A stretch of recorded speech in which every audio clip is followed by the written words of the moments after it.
কেমন আছেন সবাই? ভালো আছেন তো? আমি মৌমিতা। নতুন আরেকটি ভিডিওতে আপনাদের সকলকে অনেক স্বাগত জানাই। এমন সুস্বাদু একটি জলখাবার দিয়ে যদি দিনের শুরুটা হয় আর তার সাথে সকাল থেকে থাকে যদি বৃষ্টি, মনটা আনন্দে ভরে ওঠে। লাল লাল ফুলকো ফুলকো লুচি আর তার সাথে ছিল পেঁয়াজ রসুন ছাড়া নিরামিষ একটি চানা মশলা। পেঁয়াজ রসুন ছাড়া এমন সুস্বাদু নিরামিষ চানা মশলাটি কিভাবে বানালাম, চলুন তাহলে রান্নাটা দেখে নিই। ভিডিওটা স্কিপ না করে পুরো দেখার অনুরোধ রইল। আশা করি আপনাদের ভালো লাগবে। এখানে চানা মশলা নিয়েছি, ওভারনাইট ভিজিয়ে রেখেছিলাম।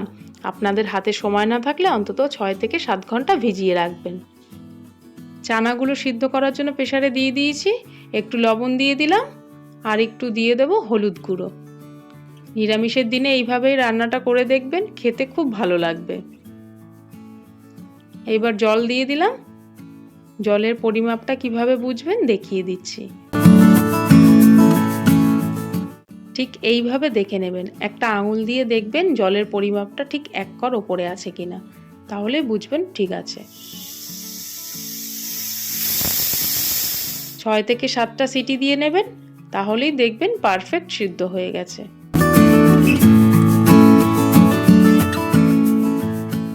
ছোলাগুলো সিদ্ধ হয়ে গেছে, নামিয়ে নিয়েছি। একদম ঠিকঠাক সিদ্ধ হয়েছে, একেবারে গলে যায়নি।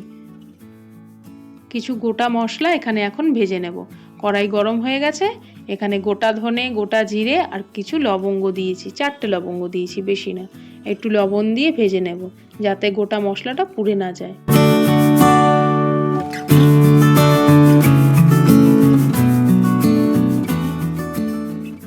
এইবার এটার সাথে অ্যাড করব চারমগজ আর কাজু। এটাকে একটু হালকা নাড়াচাড়া করে নামিয়ে নেব।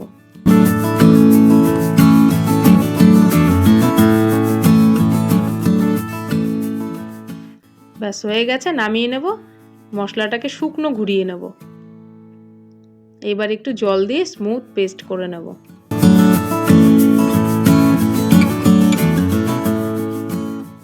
এইবার আদা কাঁচা লঙ্কাটা পেস্ট করে নেব।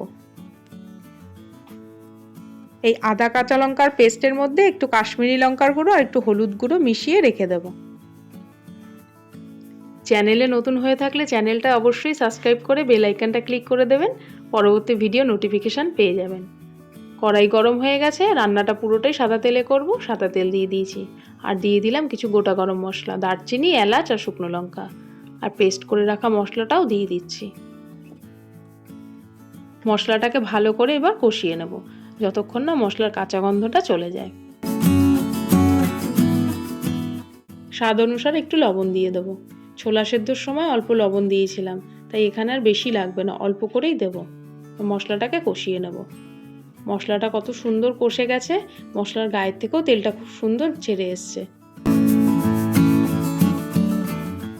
এইবার দিয়ে দেবো ভেজে রাখা মশলার যে পেস্টটা করেছিলাম, সেই ভেজে রাখা মশলার পেস্টটা দিয়ে দেবো। এই মশলার পেস্টটাকে দিয়ে খুব ভালো করে মশলাটা কষিয়ে নেব।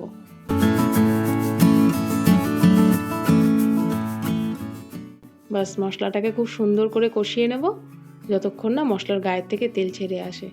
দেখুন মশলার গায়ের থেকে কি সুন্দর তেলটা ছেড়ে এসছে। এইবার দিয়ে দেবো সেদ্ধ করে রাখা কাবলি চানাটা। এই কাবলি চানাটাকে দিয়েও ভালো করে কষিয়ে নেব।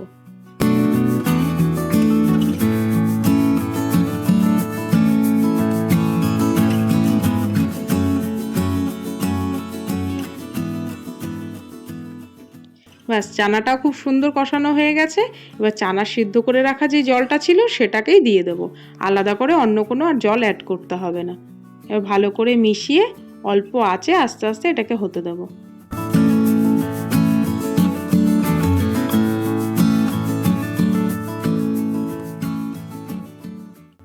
দেখুন হয়ে গেছে। এইবার একটু কাসুরি মেথি হাতে ঘষে দিয়ে দেবো। যদি কাসুরি মেথি না থাকে তাহলে চাইলে আপনারা ধনেপাতা কুচিও দিতে পারেন। কি সুন্দর একটা গন্ধ বেরিয়েছে, খেতেও খুব ভালো হয়েছে। এমন সুস্বাদু নিরামিষ চানা মশলার সাথে গরম গরম লাল লাল ফুলকো লুচি, খাবারটা একেবারে জমে যাবে।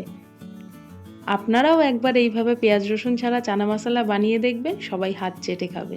ভিডিওটা ভালো লাগলে লাইক কমেন্ট শেয়ার করে দেবেন, চ্যানেলে নতুন হলে সাবস্ক্রাইব করে দেবেন।